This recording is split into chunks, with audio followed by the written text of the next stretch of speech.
My philosophy for homeschooling history is not that I need my children to be able to regurgitate every little fact and every little date, but that we are building a solid foundation so that they have prior knowledge to activate when it comes up again and again and again. Today we are going to discuss a look at the two U.S. history curriculums that we have been using over the course of the last year, and we are going to get a little bit of a deeper dive into those, so I hope that it is helpful for you.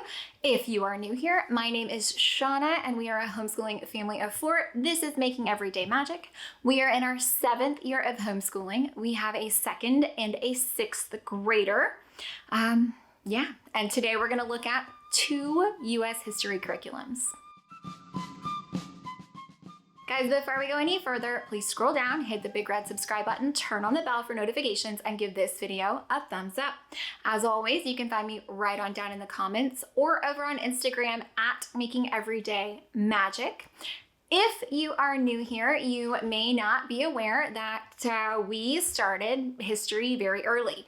My oldest has been doing history since 2nd grade, not social studies, history, real and honest, genuine history studies.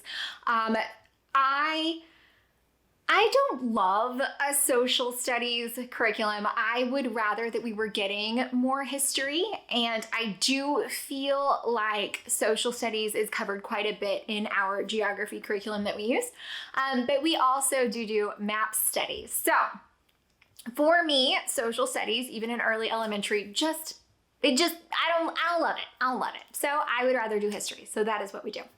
So we have now covered as a family, we do this as a family style subject, even though I've got a 2nd and a 6th, which is quite a spread. So our history tends to be family style subjects simply because it does involve a lot of reading, a lot of listening, kind of a lot. And so my life is easier if we are all working together. So if we're coloring maps or labeling maps, doing any of that kind of work, my life is much easier if we do it together as a family. So history has always been a group study in our home. We originally started with, in our Timberdoodle Kids, Story of the World, which I didn't find problematic, but I also didn't love. I did love that it had an audiobook version. And so if you guys have been around for any period of time, I love an audiobook for history or something we can watch. That is how I feel like my children learn and retain very well. So I appreciate it very much.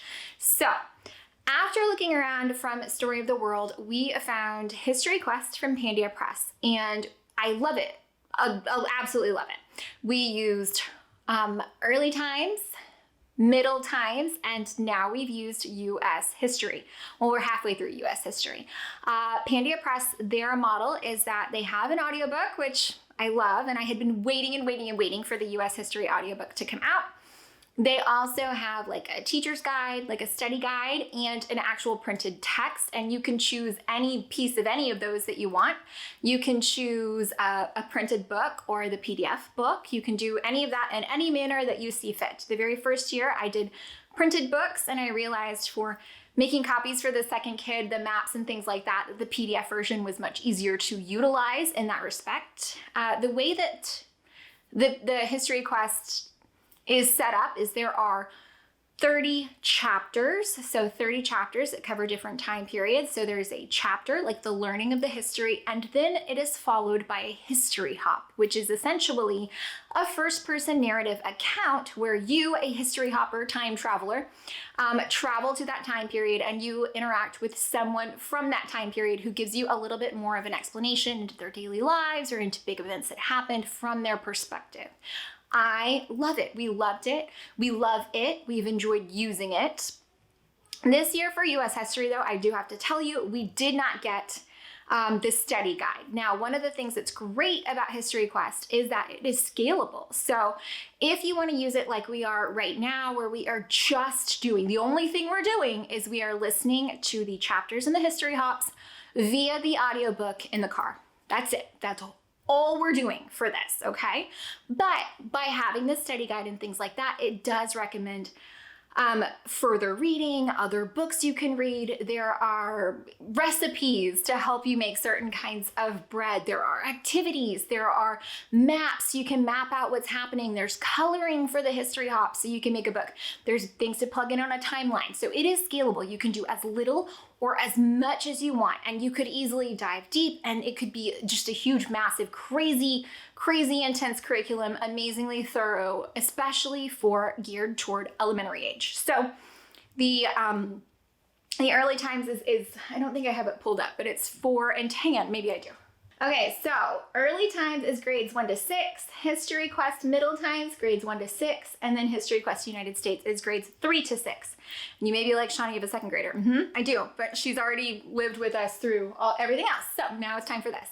Now, that is one of the courses we are currently using that right now, again, because the audiobook version just came out, and that's how I wanted to use it, just strictly audiobook version. That was my intent for how I would use this curriculum. Now you may be wondering why. Because last year in my 5th grade Timberdoodle curriculum kit, the first 5 of 10 books for the history of US by Joy Hakem was available in the kit. Now these books are meaty. There are 10 books. It is so much information. Now, it's not really a heavy activity book. I do believe somebody told me that there is another book that's like a study guide or tests and like more of the do things of it. So this was really just a read study way of looking at it. Someone here who was amazing and an absolute godsend let me know that there are audiobook versions of the history of the US books available. Turns out they are available through my local library. So I was able to just check them out. We would listen to them in the car, streaming them on the Hoopla app. Super awesome. Finally started actually making progress on this because it's so much reading that this is how it worked for us. Now, in using this, and it is definitely middle school at lowest. In using this, if I were in a place where I could do it again, I would flip the two. I would definitely do History Quest US History as kind of like a primer, like a warm up before doing a history of the US with Joy Hakem, because it is so advanced and it is so meaty. Now, we are doing exactly what I would like to do, where we have heard about so much of this from the Joy Hakem books that as we're hearing about it in the History Quest books, that it's very nice that we have got prior information to activate and we know some more things about it. So it's much more in depth with Joy Hakem's US, A History of the US. However, it's much more diverse with History Quest United States, and that is they are a secular company and they are intentionally working to include those history hops have been almost exclusively people of color, minorities, women, people who are underrepresented, especially in the story, the history, the telling of the history of the United States, despite the many contributions that they made. So I personally like that. My children absolutely appreciate that. So that has been nice. And again, it just worked out with timing. So I'm glad that we've had access to both. I'm glad that we're able to use both. And I am certain that we will cycle again and do some other study of the history of the United States. So I am not sad. I don't feel like we've missed out on anything. I can tell you the History Quest with Pandia Press, it is almost, and there's so much to cover since the founding of our country and really before that, but it is so much to cover.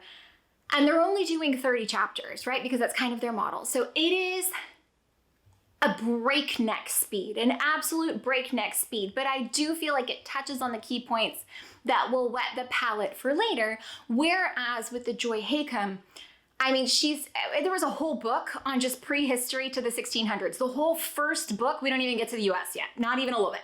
So it is so much information that is packed in there. So I do feel like they work nicely together. They go hand in hand. Ideally, in a perfect world, I would have swapped the order in which we used them. History of the US, the books there's 10 of them, so they can be quite expensive to buy. But if you can get that free resource like the audiobook like I did, that's a great value.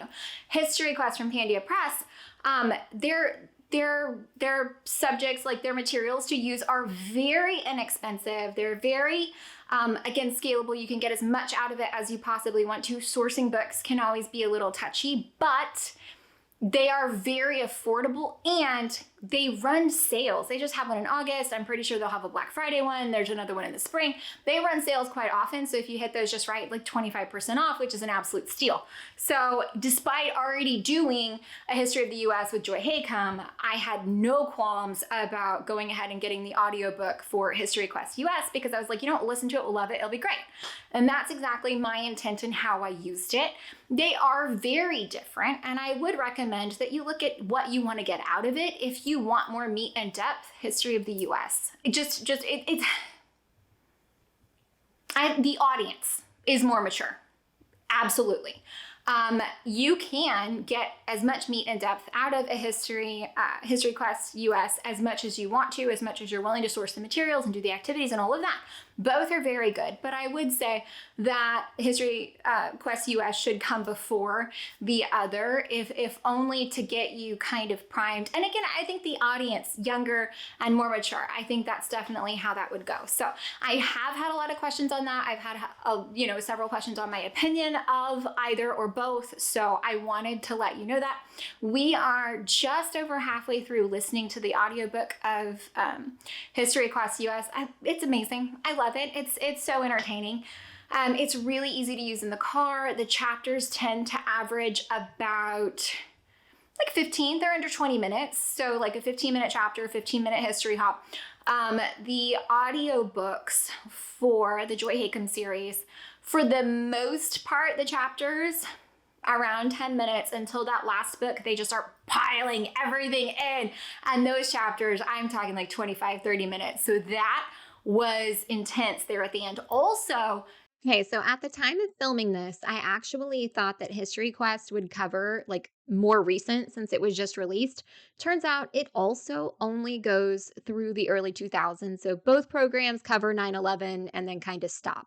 so that is also a big difference. And I did just see, and going ahead and pulling up the information to, just kind of prep myself for this video, that there is a 16-part series done in conjunction with PBS on Freedom, a history of us. So and based on Joy Haycom's writing. So that could be worth a watch. That could be kind of another way to reinforce these topics. And it explores the freedoms granted to people and when. So again, I've enjoyed very much both of these resources. I'm so happy that we've had both available to us. And the only change that I would make is I would use them in the other order. That's it. That's what that's honestly it. And you know what? Since I've got you here, let me show you a couple more books that I have that are completely unrelated, but also related because they're in the same theme, but don't apply to either one. I don't think they're called for either one. I just found them and liked them. And I do have them linked over on my Amazon page. So hang on one second. Okay, you guys, I love a good book. So we've got the side-by-side Declaration of the Independence. Woo! And it's really cute. And basically what it does is it gives you like original text on one side and then explains it in plain English with explanation on the other side. So it gives your children a chance to actually have some idea of what the founding fathers were trying to say in the text that they had. The interactive Constitution, which is like a fun pop-up book. It's like lift the flaps and pop-ups explaining our Constitution, so love that. And one more, Forgotten Founders. And this I absolutely love. Black patriots, women soldiers, and other thinkers and heroes who shaped early America. So this aims to focus on everyone who wasn't a landowning white guy. So huge shout out to this. Again, I've got them linked over in my Amazon storefront. And again, these are a lot of the people who are the history hops in History Quest. So keep that in mind. Guys, I hope that you found any of this helpful, entertaining, or informative. If you did, please scroll down, hit the big red subscribe button, turn on the bell for notifications, and as always, give us a thumbs up. You can find us down in the comments or over on Instagram at Making Everyday Magic. I will have everything that I've talked about, these 3 fun books and both sets of the other books available. I will go ahead and link those down below, but you can also absolutely always find them on my Amazon storefront or over my website on my favorites page. So I went ahead and tried to set it up by like what we're doing for family subjects and then what we're using for 6th grade and 2nd grade so that I can just always easily reference that one page and it's all there. So yeah, I think that's it. I think that's everything I wanted to say. I am very excited to hear your thoughts on this. And then also, it would be helpful to me if you could tell me what's a good idea for next. I know I have done a review on a high school level history curriculum that's all online, which is amazing, and covers the United States history. However, I would like to hear what you have to say because there's no such thing as too many history resources, especially if we can find some that are a bit more authentic to what actually happened and a little less whitewashed. So yes, as always, I'm going to crowdsource and use your recommendations heavily. So let us know. Write it down in the comments. Bye guys.